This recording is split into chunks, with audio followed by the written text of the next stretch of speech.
Quiero levantar mi voz y agradecer a mi Padre. Pero los que esperan a la promesa, los que esperan en el Señor, tendrán nuevas fuerzas, levantarán alas como las águilas, correrán y no se cansarán, caminarán y no se fatigarán. Quiero cantarle un gobierno sin margen de error. No hay error. Entonces, quiere decir que la tierra va a estar llena solo de gente perfecta. Nosotros vamos a ser una comunidad de dioses poderosos, atómicos y poder maravilloso del mundo, será un espectáculo mundial de la ropa que nos van a poner. De mortal a inmortal, de corruptible a incorruptible, de esclavo a heredero, de hombre a Dios, a ti al Dios vivo, toda gloria y honor.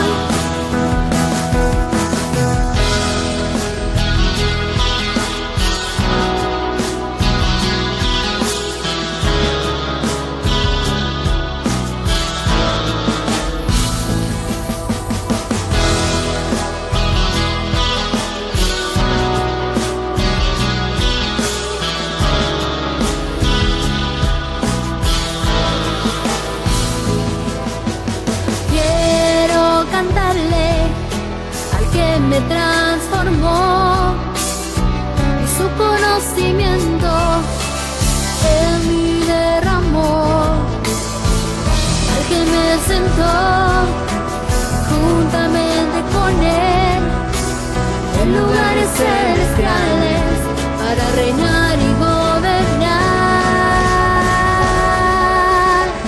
Y por eso yo canto al que cambió mi posición, de mortal a inmortal, de corruptible a incorruptible, de esclavo a heredero, de hombre a Dios, a ti el Dios vivo, toda gloria y honor.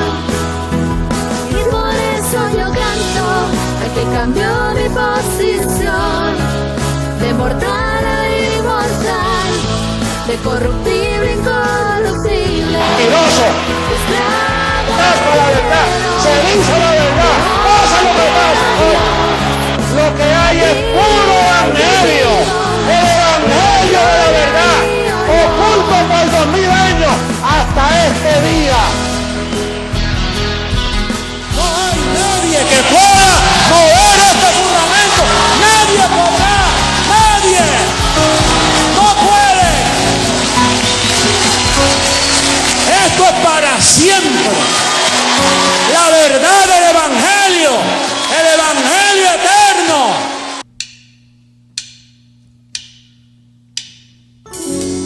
Sigamos cantándole a nuestro Dios.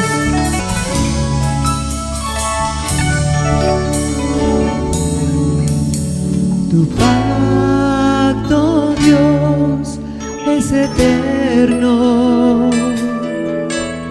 Tu gracia, oh Dios, es para siempre. Tu pacto, Dios, es eterno. Tu gracia, oh Dios, es para siempre. Desde antes me fue dada, reservada para gloria, grabada en mi corazón. Y por eso ahora reino, caminando en tus obras, en tu decreto y tu amor. Caminamos en obras preparadas de antemano. Desde antes me fue dada, para gloria.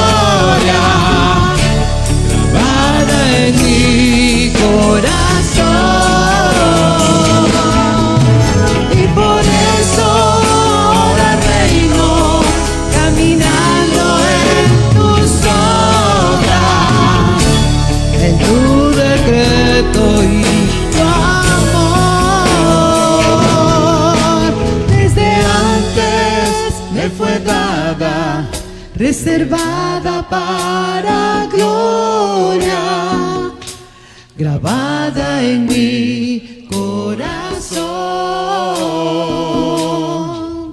Y por eso ahora reino, caminando en tus obras, en tu decreto y tu amor. Desde antes me fue dada, reservada para gloria, grabada en mi corazón. Y por eso ahora reino, caminando en tus obras, en tu decreto y tu amor. En tu decreto y tu amor. En tu decreto y tu amor.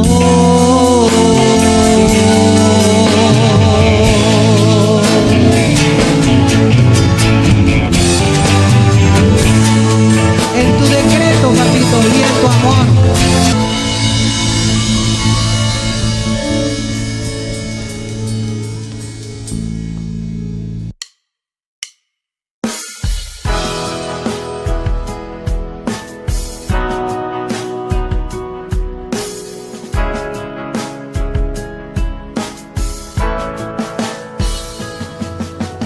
Hoy quiero levantar mi voz y agradecer a mi Padre, al Creador, al eterno Dios, quien me escogió y amó, y su inmenso amor, Él me predestinó.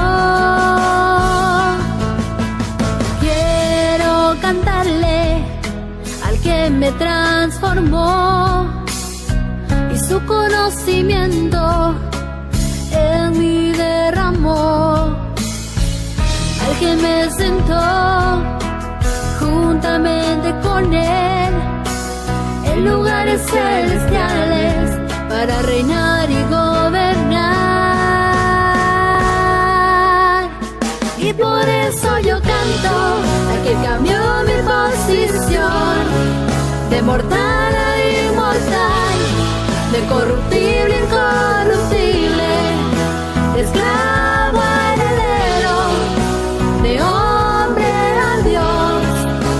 A ti, el Dios vivo, toda gloria y honor.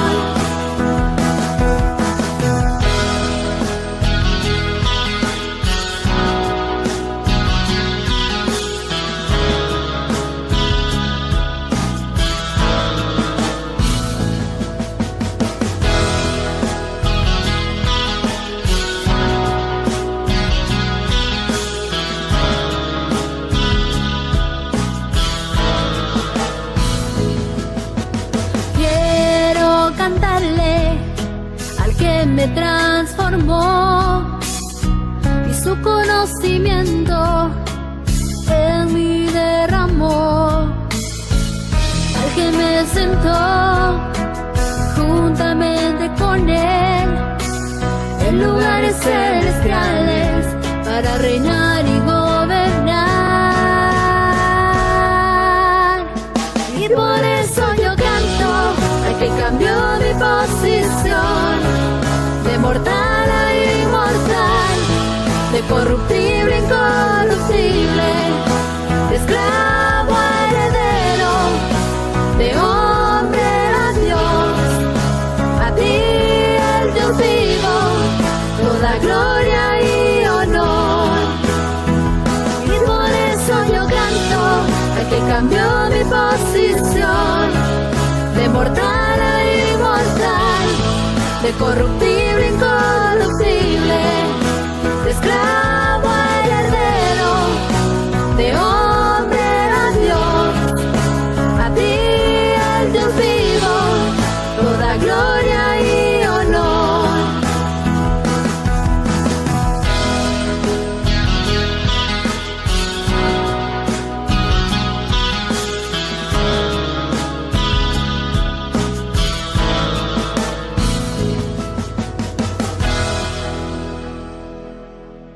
Y me fueron alumbrados los ojos del entendimiento.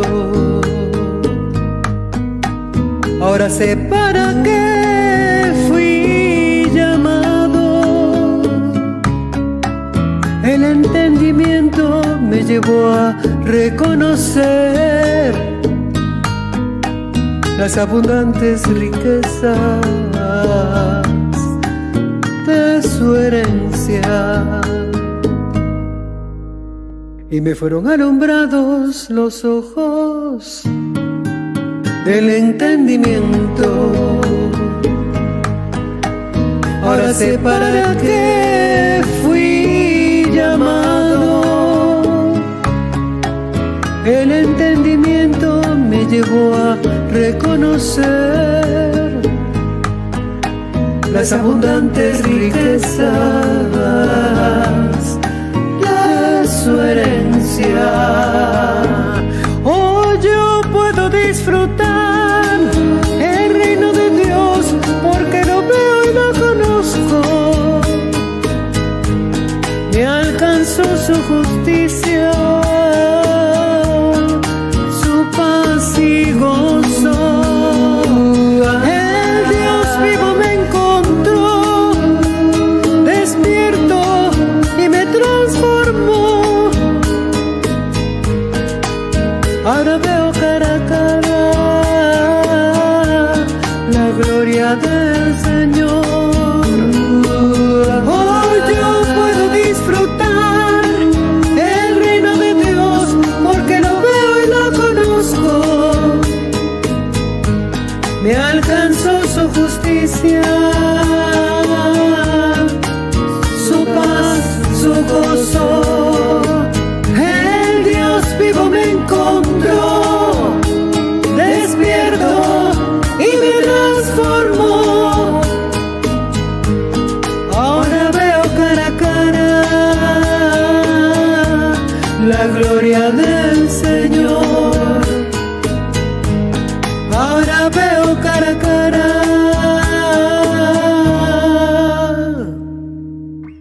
la gloria del Señor.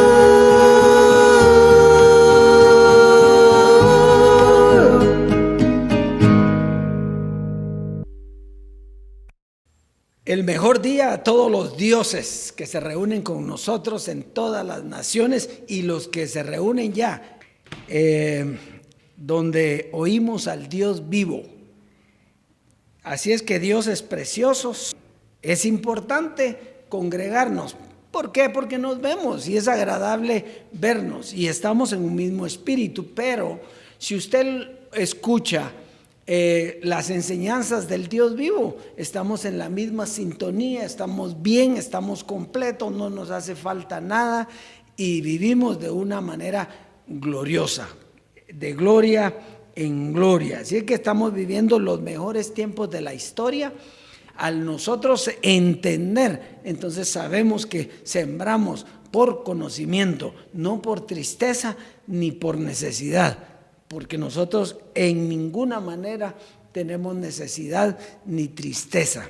Así es, Dios, es que estamos viviendo tiempos gloriosos. Ya es octubre y como que nada se ha pasado este año que ha sido precioso.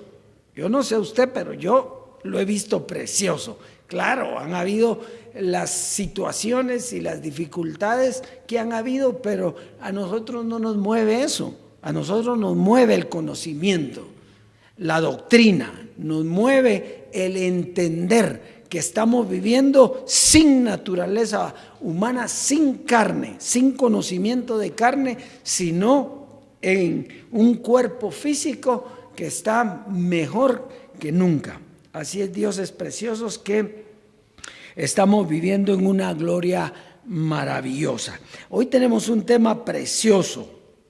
Hoy vamos a pasar de lleno al tema porque lo más importante es cuando habla. Mire, nosotros podemos hablar todo el día aquí y no convencer a nadie, pero cuando el Dios vivo habla, entonces Él convence a su iglesia. Muy bien, dioses, el tema lleva por título hoy: promesa o realidad.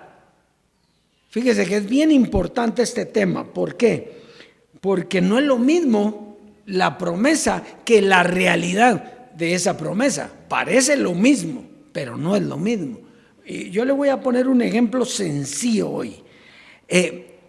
La promesa del matrimonio, ¿verdad? Cuando usted le dice a su novia que se quiere casar con ella, y entonces lo primero que le dicen es que tiene que ir a la casa y dar la cara, llevar un anillito y ponérselo y entonces pedir la mano. Esa es la promesa. Entonces el anillo representa la promesa de que usted se quiere casar. Pero ¿y qué pasa si a los 2 años ya no se casó?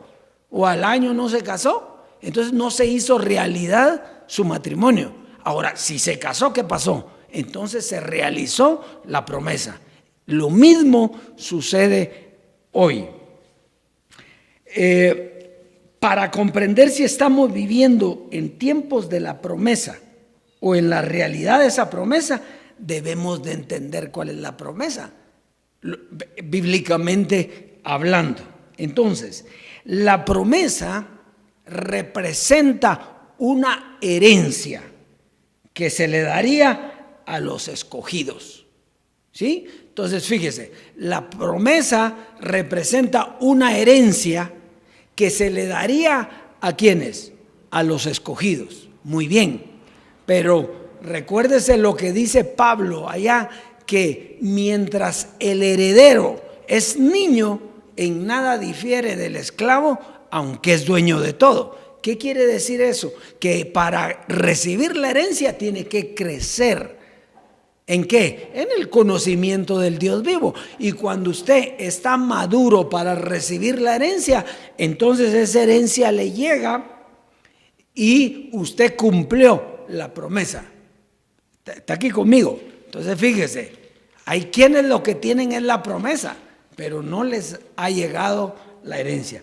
Entonces vamos a comenzar hablando lo que dice la Biblia. Lo que dice la Biblia. Dice, a Abraham fueron dadas las promesas y a su simiente que es Cristo. Fíjese, note esto pues. A Abraham fueron dadas las promesas, o sea, por eso es el padre de la fe. A él se le dieron las promesas. Pero ¿qué pasó con Abraham? ¿A quién le iba a contar las promesas?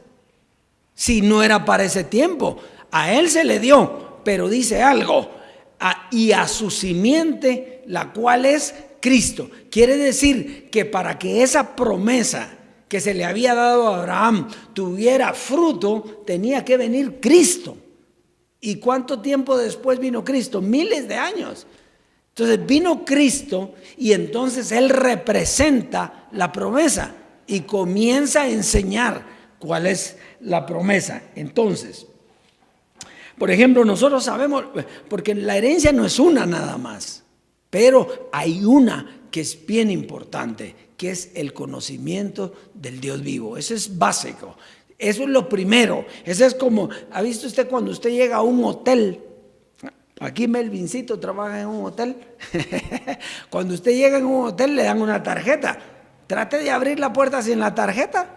No se puede. Hay una tarjeta y la tarjeta de nosotros, la tarjeta de presentación es el haber sido transformados y tener el conocimiento del Dios vivo. Si de lo contrario, no se abre la puerta. Bueno, entonces fíjese, ¿ves?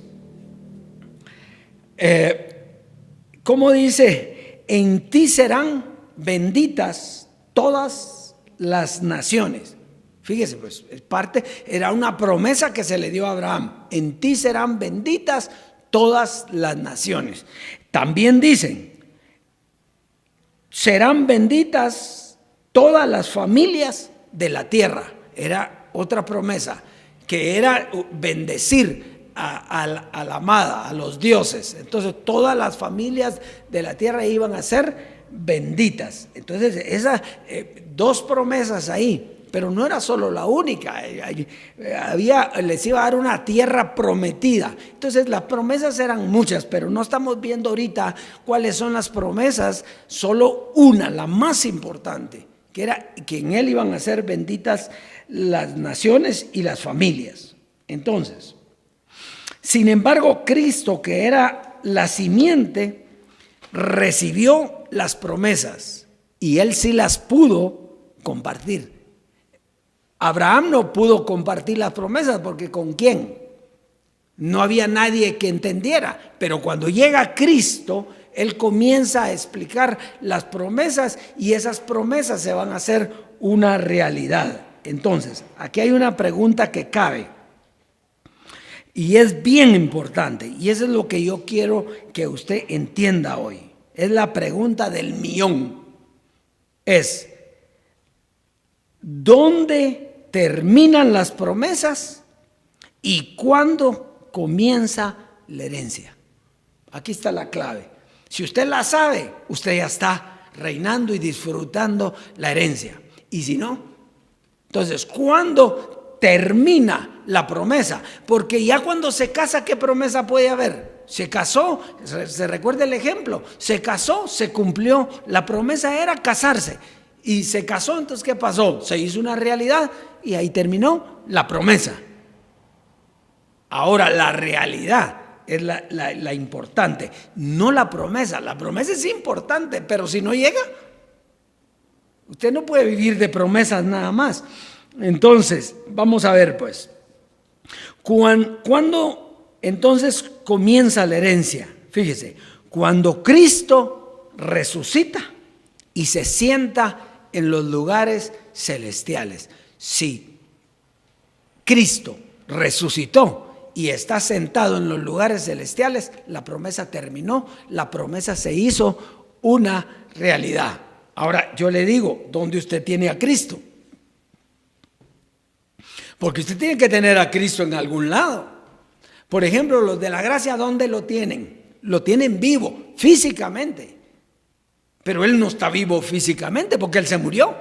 Físicamente murió. Pero ¿dónde está? ¿Dónde está Jesucristo, hombre? Sentado en los lugares celestiales. Y con Él nosotros. Entonces, eso quiere decir que la promesa que pasó se cumplió.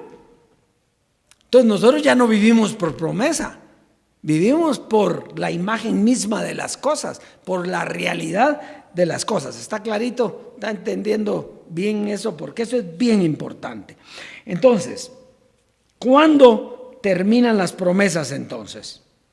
Ya lo dijimos, cuando resucita y se sienta en los lugares celestiales. Ahora, cuando el Dios vivo nos da la enseñanza, entonces, ¿qué quiere decir? Se manifiesta la herencia. Fíjese pues, cuando Cristo resucita y se sienta en los lugares celestiales, se termina la promesa. Y cuando el Dios vivo comienza a predicar, entonces comienza la herencia. Entonces, el término de las promesas y la realización de esas promesas. Muy bien, entonces, ¿cuándo entonces comienza la herencia? Si es cuando Dios predica, es a través de una doctrina. Entonces, la herencia comienza con la doctrina de la transformación. Por eso es que nosotros les decimos que el que no tiene esta doctrina está en promesa, vive en promesa. Y un día le va a llegar, ojalá, pero no vive en la realidad de las cosas. ¿Por qué nosotros estamos tan convencidos y seguros de lo que oímos? ¿Por qué? Bueno, porque es el Dios vivo el que nos está dando la enseñanza, no nosotros. Así es que entonces, la doctrina de la transformación llegó, también llamada la doctrina de la resurrección de los muertos. Y entonces nosotros vivimos hoy en la realidad de las cosas. Ahora veamos esto escrito. Gálatas en el capítulo 3. Gálatas.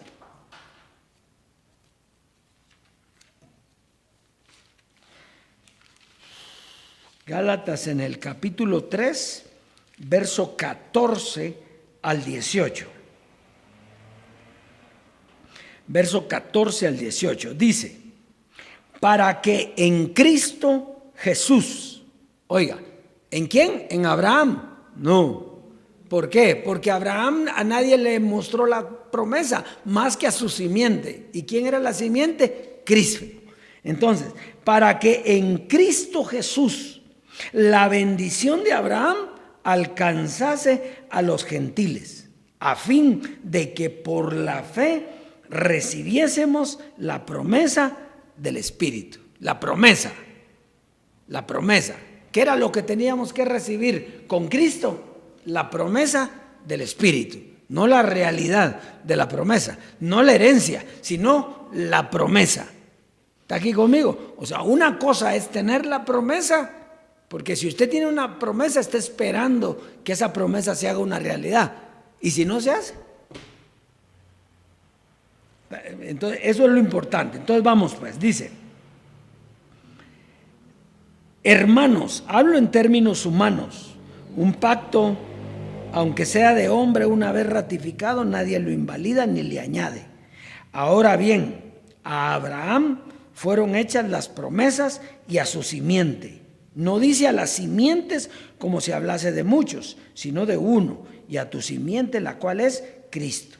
Esto pues digo, el pacto previamente ratificado con Dios para con Cristo, la ley que vino 430 años después no lo abroga para invalidar la promesa, porque si la herencia es por la ley, ya no es por la promesa, pero Dios la concedió a Abraham mediante la promesa. Entonces, fíjese, la bendición, ¿qué era la bendición? Bueno, la bendición era un conocimiento por medio del cual nosotros conoceríamos la promesa, que era la esperanza. Entonces, fíjese, ¿qué era la bendición?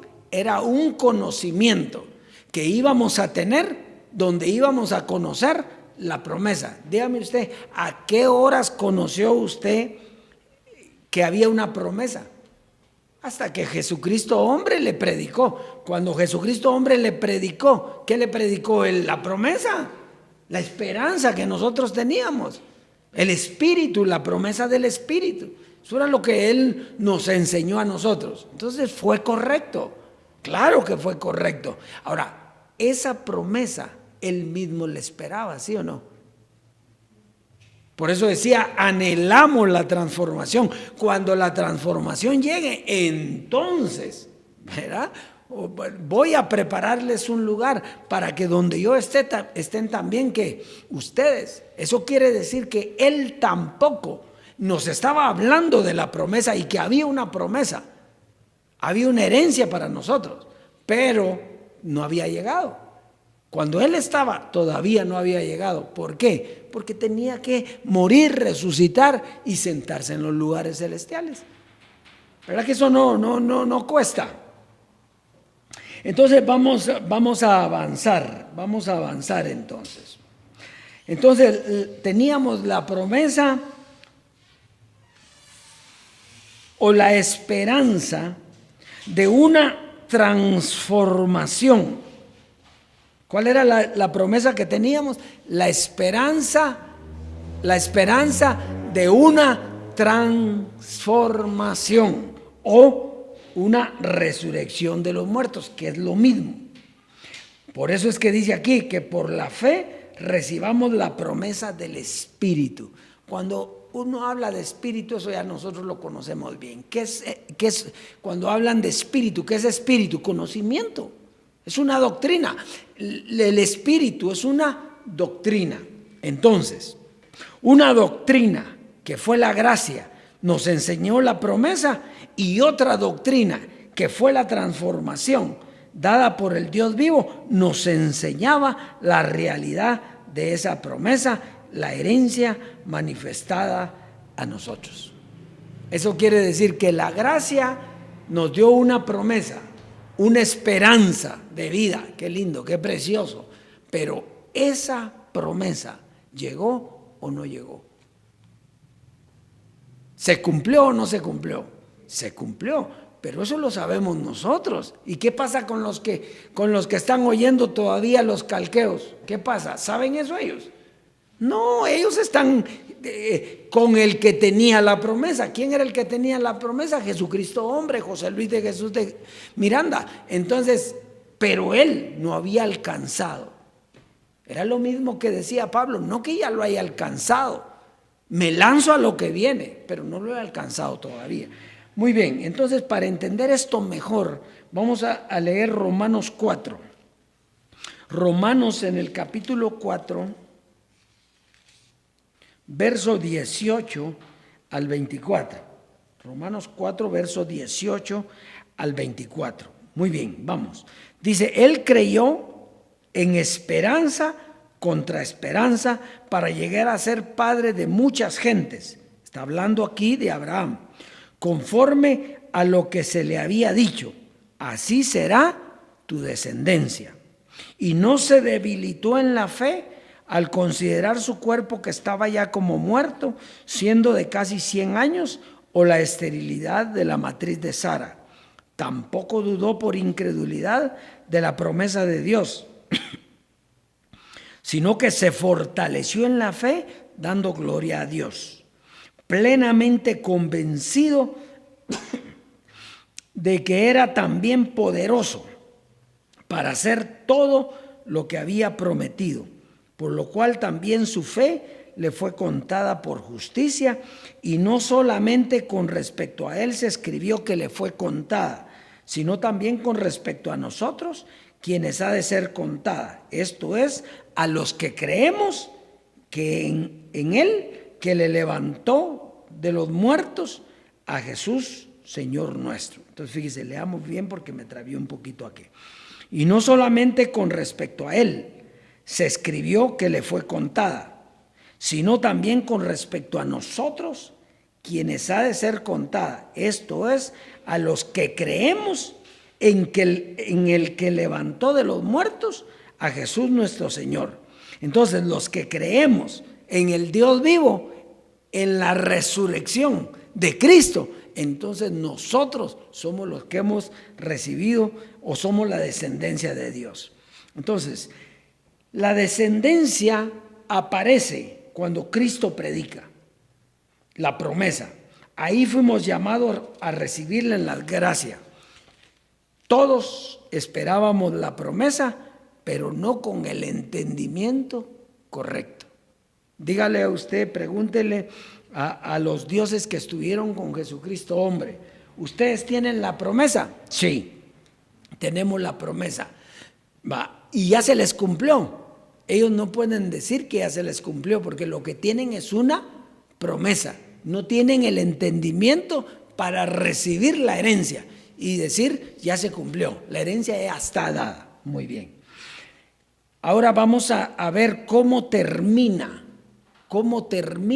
la posición de la promesa, que era una posición. La promesa era una posición. Pónganse en este lado los que tienen la promesa. ¿Ya? Cualquiera quisiera estar ahí o no. Sí, pero si le dicen, pongan en este lado los que ya hicieron realidad la promesa. ¿Cuál es el lado que aquellos tienen promesa? Sí tienen promesa. Y los de aquí pues ya la recibieron. Entonces, ¿qué les falta a aquellos? Pasarse para acá. Eso es todo. Eso es todo. Muy bien, entonces primera carta a los Corintios. Primera carta a los Corintios 15. Y es que ¿sabe qué es lo que pasa? Que Dios no se mueve por nada. Dios no se mueve por cariño, porque me ama Dios. No. Dios se mueve por lo que Él cree, por lo que Él piensa y por lo que Él hace. Así es. Entonces Dios no está, pobrecitos aquellos, es que reciban la promesa, yo tengo ganas de dársela. No, Dios no se mueve por eso. Dios hace como Él quiere. Y Él tiene unos con una promesa todavía y tiene otros que están disfrutando la promesa de la herencia. Entonces leamos pues. 15 verso 17. Oiga, esto es bien importante. Oiga, y si Cristo no resucitó, vana es vuestra fe vuestra fe es vana, aún estáis en vuestros pecados. Quiere decir que para que nosotros ya no estemos en pecados y que tengamos la fe de la resurrección, tenemos que creer que Cristo, ¿qué? Resucitó. Pero acuérdese que Cristo son dos manifestaciones, tres, pero ahorita no nos interesa la otra, sino vamos a hablar de dos manifestaciones. Cristo, Jesús de Nazaret, que murió y resucitó, por ejemplo, ¿sí? ¿Sí?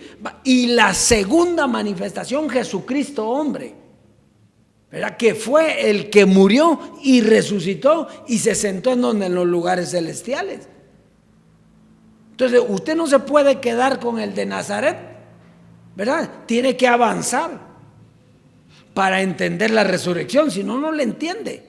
Porque el otro murió, pero ¿quiénes sabían que usted murió con él también? Estaba escrito, pero ¿quién lo sabía? ¿Quién sabía que si uno murió, todos murieron? Y si uno resucitó, todos resucitaron con él. Eso no se sabía. Lo dejó escrito, pero nadie lo sabía, porque si lo hubieran sabido, estarían tranquilos. Muy bien, entonces sigamos leyendo. Vamos pues, dice, entonces, verso 18, también los que durmieron en Cristo perecieron. Quiere decir que si Cristo no resucitó, también nosotros nos hubiéramos quedado, ¿qué? Muertos. ¿Le parece conocido esto? Hay alguien que está muerto todavía. ¿Por qué? Porque se quedaron ¿en quién? En Cristo. ¿Entiende lo que está diciendo aquí? Fíjese, volvámoslo a leer y a todos los oyentes. Yo declaro limpio entendimiento para que usted comprenda lo que estamos hablando hoy. Dice, y si Cristo no resucitó, ¿de qué está hablando? Si Cristo murió pero no resucitó, entonces, ¿qué pasa con nosotros? Oiga, vuestra fe es vana, aún estáis en vuestros pecados. Entonces los que durmieron en Cristo se quedaron muertos. Ahora sigamos leyendo. Si en esta vida solamente esperamos en Cristo, somos los más dignos de conmiseración de todos los hombres. Qué grueso esto. Y entonces, ¿en quién vamos a esperar? Ahí está. ¿Ya lo sabes tú o no? ¿O todavía estás que no sabes en quién esperas? ¿Ah? ¿Qué dice Pablo? Cuando venga el Señor. ¿A quién esperábamos nosotros? Al Señor. ¿Vino el Señor? Sí. Y entonces nosotros no podemos esperar en Cristo ya, porque Cristo hizo la misión que tenía que hacer para que nosotros hoy disfrutemos del Dios vivo. Eso es todo. Pero y no es lo mismo. Y si yo me quiero quedar con Cristo, pues aquí dice que vana es tu fe y eres más digno de conmiseración de todos los hombres. Dioses, a ustedes les hablo. Si se quedaron con José Luis de Jesús Miranda, ustedes son los más dignos de conmiseración de todos los hombres. Ay, no nos diga eso, no nos diga eso. Nosotros no, si Él es todo. No, todo es el Dios vivo. Ahora, Cristo fue una manifestación ¿de quién? De Dios. Era Dios, el Dios vivo estaba ahí, pero con velo. Ahora, sin velo. Y entonces, ¿dónde está Cristo? Sentado en los lugares celestiales, nosotros juntamente con Él, y ahora somos muchos hermanos. Si es tu hermano, no es tu papá. Tu papá es el Dios vivo. Si es tu hermano, es igualito que tú. ¿Está aquí?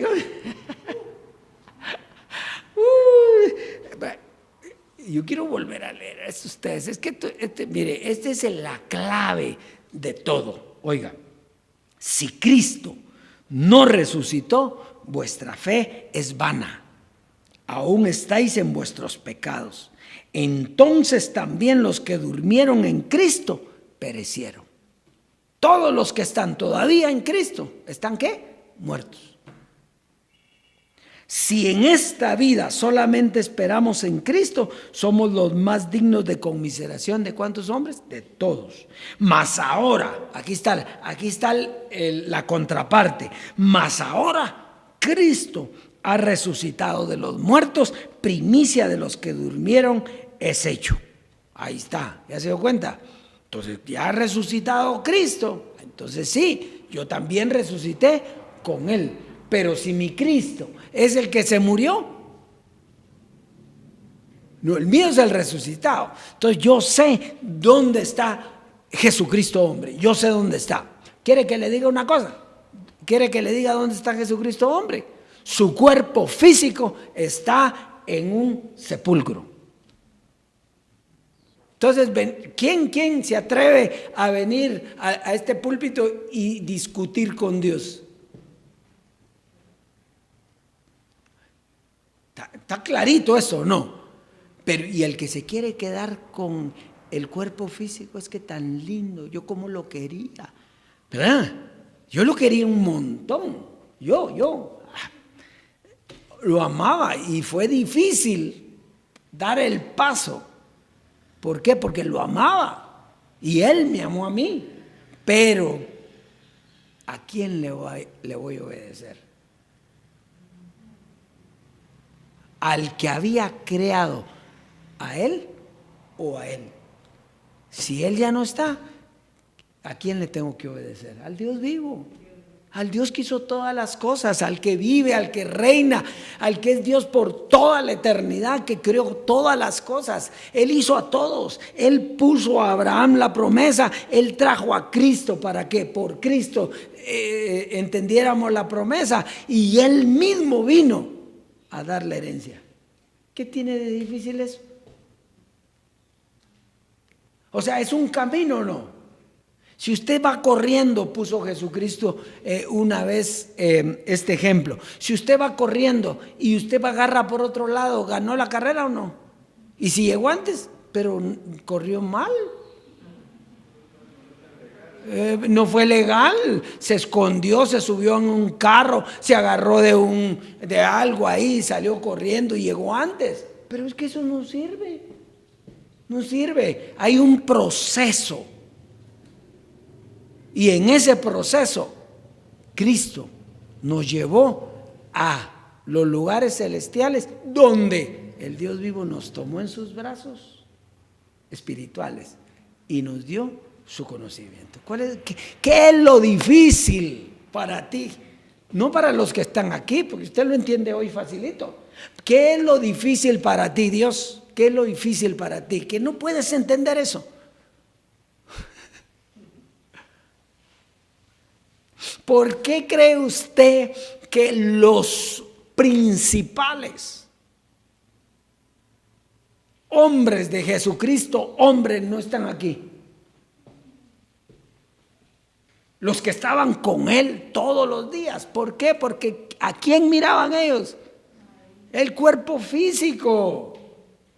Y nosotros también, pero en el tiempo que él estaba, porque así era. No podíamos salirnos de ahí.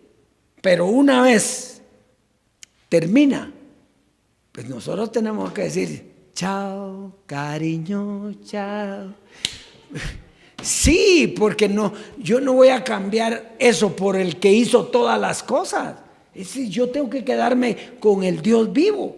Bueno, entonces, pero sigamos porque ya me detuve mucho aquí. Bueno, entonces dice, mas ahora Cristo ha resucitado a los muertos, primicias de los que durmieron es hecho. Porque por cuanto la muerte entró por un hombre, también por un hombre la resurrección de los muertos. Porque así como en Adán todos mueren, también en Cristo todos serán vivificados. Pero cada uno en su debido orden. Cristo las primicias, luego los que son de Cristo en su venida. Y oiga esto, luego el fin, cuando entregue el reino al Dios y Padre, cuando haya suprimido todo dominio, toda autoridad y potencia, porque preciso es que Él reine hasta que haya puesto a todos sus enemigos debajo de sus pies, y el postrer enemigo que será destruido es la muerte. Vamos a ver aquí algo bonito. Entonces, todos los que recibimos la promesa con Cristo, tenemos la capacidad de ser vivificados. Eso quiere decir resucitados, todos, aún los que no están aquí, todos. Aquí no se puede contradecir el Dios vivo, todos. Muy bien, pero para esto había que destruir al último enemigo que tenía que ser destruido, es que la muerte, y permitir que entrara la resurrección. Ahora viene la pregunta, no, ya le dije la pregunta del millón, pero esta vez la de los 2 millones. Esta pregunta es la más importante. ¿Cómo se destruye la muerte? Aquí está la clave. ¿Cómo se destruye la muerte? Porque si el último enemigo era la muerte, y si usted no destruye la muerte, usted no puede ver la herencia. Entonces, ¿cómo se destruye la muerte? Pues resucitando de entre los muertos. Pero esto es por medio de un conocimiento. No es saliendo de las tumbas. No es que las carnes aquí todas colgajos, así, puro thriller y bailando. No, esas son estupideces. No es así. No es así. Usted destruyó la muerte a través de un conocimiento. Por eso dice ahí, destruyó al que tenía el imperio de la muerte, esto es al diablo. Cuando llegó el conocimiento, ¿cómo queda el diablo? ¿Qué era el diablo? Pinche güey, dirían los mexicanos. ¿Qué temor ni qué nada ahora? Nada. Cuando usted tuvo el conocimiento del Dios vivo, inmediatamente usted se le quitó el temor del diablo, el temor del infierno, el temor de todas las vainas de aquí en la tierra. ¿Por qué? Porque usted destruyó la muerte. O sea, pasó de muerte a vida. Muy bien. Entonces, todos los que recibieron la promesa, ¿de qué estamos hablando? De la gracia. Todos los que recibieron la promesa pueden recibir la herencia, ¿cierto? Sí, todos pueden recibir, están preparados para recibir la herencia, ¿sí? ¿Verdad? Los que no han recibido la promesa, entonces no pueden recibir la herencia, pero los que recibieron la promesa pueden recibir la herencia. Pero si no creen o no entienden, no pueden resucitar y destruir la muerte. Porque ellos están esperando destruir la muerte física. Y aquí es la muerte espiritual. ¿Se da cuenta con eso? ¿Dónde se reclama la herencia? Mire, se murió una persona y dejó. ¿Dónde va a reclamarla usted? A un abogado tiene que ir a reclamar al que le dejó los papeles, ¿sí o no? ¿Dónde se reclama la herencia de los escogidos? En los lugares celestiales. Así es de que si usted tiene herencia, reclámelo en los lugares celestiales. ¿Y dónde queda eso? ¿Dónde está oyendo usted la enseñanza del Dios vivo? Aquí. Entonces, ¿dónde son los lugares celestiales? Aquí. Porque si usted esperando un lugar en el cielo, se va a quedar esperando, man. Dice que los cielos se pondrán, sufrirán descargas, daños y eso, y la tierra también, pero nosotros. Bueno, entonces estamos ahí, ¿ah? Entonces, vamos a ir entonces ahora a Efesios capítulo 2, creo que ya me tardé muchito, pero discúlpeme, pero esto está exagerado. Efesios 2, del 4 al 7. Pero Dios, que es rico en misericordia, por su gran amor con que nos amó, aun estando nosotros muertos en pecados, nos dio vida juntamente con Cristo. Por gracia sois salvos. Entonces, ¿cuál fue la misión de Cristo? Salvarnos. ¿Lo salvó a usted? Sí, sí lo salvó, seguro. Entonces, y juntamente con Él nos resucitó y asimismo nos hizo sentar en los lugares celestiales con Cristo Jesús para mostrar. ¿Cómo va a mostrar? Dígame una cosa usted. ¿Cómo puede mostrar que usted tiene mucho dinero? Dinero, esto es solo un ejemplo burdo. ¿Cómo puede mostrar que usted tiene dinero? Bueno, pues si anda con un carrazo, si tiene una casona, si se senta en restaurantes y todo, ¿verdad? Eso demuestra que usted tiene mucho dinero. Entonces, pero ¿dónde estábamos? Que se me fue el avión. 2:4, mejor leemos aquí. Entonces, pero, hijo, mire, para mostrar, por eso es lo que estábamos, para mostrar en los siglos venideros las abundantes riquezas de su gracia. O sea, nosotros ahora tenemos que mostrar. ¿Y cómo va a mostrar? Si el que tiene plata lo que va a mostrar es por la plata que tiene, ¿cómo vamos a mostrar? Por el gozo, por la alegría, por el poder que hay en nosotros. Entonces, ¿cómo está usted? Nítido. ¿Le tiene miedo al coronavirus? Nada que ver. Se te somete. Y si no se somete era porque era el tiempo y punto. O sea, no hay para dónde. Usted no puede perder el gozo por nada. Que se quedó sin esto, se quedó sin lo otro. Olvídese, yo no vivo por lo que tengo. Yo vivo por el Dios vivo que me da todas las cosas en abundancia para que las disfrute. Entonces, fíjese qué diferencia. Entonces, ¿cómo va a mostrar usted que ha resucitado con Él? Pues que vivo igual que Él. Vivo en una gloria espiritual preciosa. No me someto a las leyes humanas, como Él tampoco se sometió a las leyes humanas. Bueno, pues sigamos leyendo. Para con nosotros en Cristo Jesús. Bueno, entonces, ¿hasta dónde nos llevó Cristo? Hasta los lugares celestiales. La promesa era la resurrección de los muertos y ser enseñados por Dios mismo.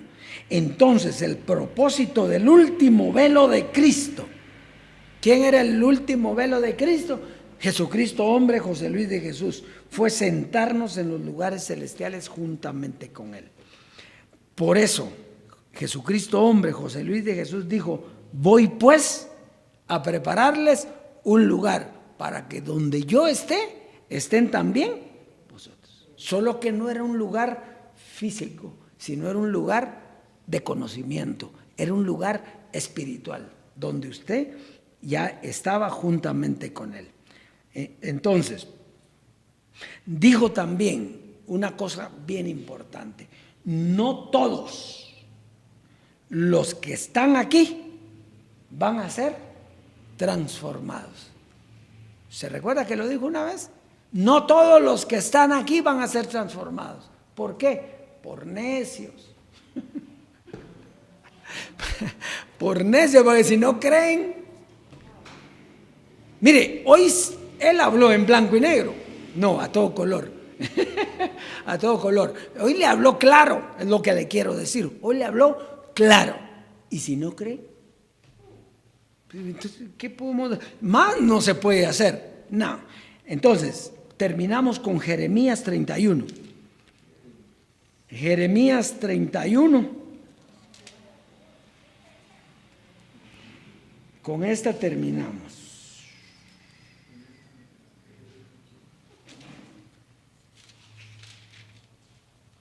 Jeremías 31.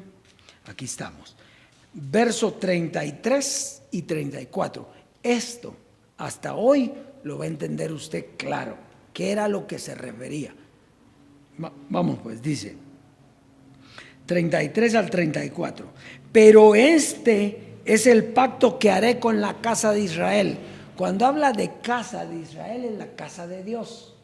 O sea, Israel es el pueblo de Dios. No es el pueblo físico, Israel físico, sino el pueblo de Dios. Entonces dice: después de aquellos días, dice el Señor. ¿De qué días? pues de los días donde pasen los profetas, donde Cristo venga, donde Cristo enseñe la promesa, donde Cristo termine porque nos sentó en lugares celestiales. Entonces dice, después de aquellos días, daré mi ley. ¿De qué hablamos la semana pasada? De la ley de Dios. No la ley de Moisés, sino la ley de Dios. Entonces dice, daré mi ley en su mente y la escribiré en su corazón. Quiere decir que todas las mentes iban a oír la ley de Dios, pero Él las iba a escribir directamente en los corazones que son de Él. O sea, las mentes de Él. Entonces dice, y yo seré a ellos por Dios y ellos me serán por pueblo. Ahora, Dios está aquí a través de su conocimiento, el Dios vivo. ¿Y usted qué es? Su pueblo. ¿Y Él qué es? Su Dios. Entonces, y no enseñará más ninguno a su prójimo. Entonces, los necios van a comenzar a decir, ya vio, pero aquí dice que no enseñará ninguno a su prójimo, que Él mismo va a enseñar. Cabezón, ¿y cómo va a enseñar Él si no es a través de una persona? Lo que quiere decir es que un hombre no te está enseñando nada aquí. Que lo que estás oyendo es de Dios. Por eso mismo ¿ha visto usted el cernido? Cuando hay una cosa ahí que usted hace, o un colador, pues. Sí, un colador. Usted quiere dejar aquí los granos y que pase solo el líquido. Es lo mismo, es como si no fuera un hombre el que diera esto y Dios se para aquí arriba. ¿Cómo lo van a ver en Estados Unidos? Tontera, Dios no va a hablar directamente porque Él nos usa a nosotros. Pero yo no estoy enseñándole nada a usted, ni diciéndole conozca al Señor. No, el Señor le está diciendo o me conoces o me conoces.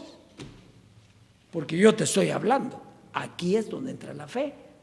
Porque la fe es la certeza de lo que se espera y la convicción de lo que no se ve. Entonces me ves aquí hablar a mí y aquí dice que no se enseñará a su hermano. Entonces por fe dices tú, Dios me está hablando. Pero eso cómo les cuesta a los carnales. Los carnales les cuesta. ¿No ve que aún al mismo Jesucristo, hombre, a veces le decían, no, eso no puede ser, no le creían? Bueno, vamos pues, terminemos diciendo, conoce al Señor porque todos me conocerán desde el más pequeño de ellos hasta el más grande. Porque, dice Dios, porque perdonaré la maldad de ellos y no me acordaré más de su pecado. Entonces, este es el tiempo de la transformación. Dios personalmente pondría su ley espiritual a través de una enseñanza en nosotros y nadie enseñaría más que Él. Esa ley sería nuestra herencia. Fíjese, note esto. ¿Se acuerda de la tarjeta del hotel? ¿Sí? Dice que esta sería nuestra herencia. Pero no es que no haya más. ¿Era una promesa o eran promesas? No, eran promesas, porque dice que Dios le dio a Abraham las promesas.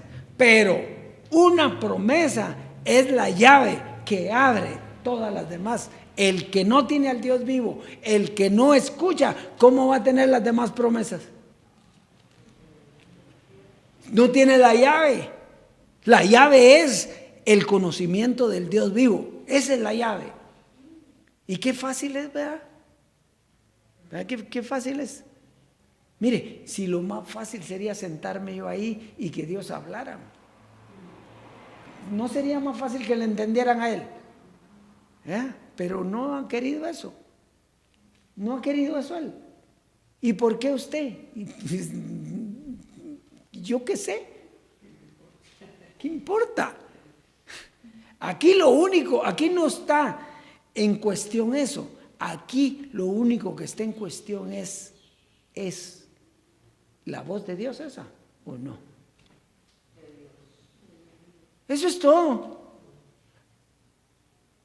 ¿Vea? Pero entonces usted se cree ahora, no, yo no me creo nada, porque ahora Dios está en todos. Está en usted y está en mí, pero todos tenemos diferentes dones. Eso es todo, hombre, no se haga volar la vida, hombre. Bueno, ahora no vale eso de que yo soy Dios. Yo sí soy Dios en espíritu. ¿Vea? Pero ¿qué me gano yo con estar? Yo soy el gran yo soy. Que saludes, hoy no se necesita nada de eso, hombre. Nada de eso, nada, nada, nada. Dios es Dios y no comparte su gloria con quién, con nadie. Muy bien, entonces, esa herencia era el conocimiento, pero hay muchísimas más cosas que aparecerán como parte de la herencia, pero lo más importante es el conocimiento. Si usted tiene el conocimiento, va a comenzar a ver todas las promesas de Dios. Por ejemplo, y ya con esto termino, el abogado que dijimos, si usted llega, vengo a ver la parte de la herencia que me dejó mi papá o mi abuelo, saque su DPI, pero usted no tiene el apellido de él. Entonces, ¿qué está haciendo aquí? No, esto es para los hijos. Así es Dios, es que... Bueno, ese es el consejo para hoy.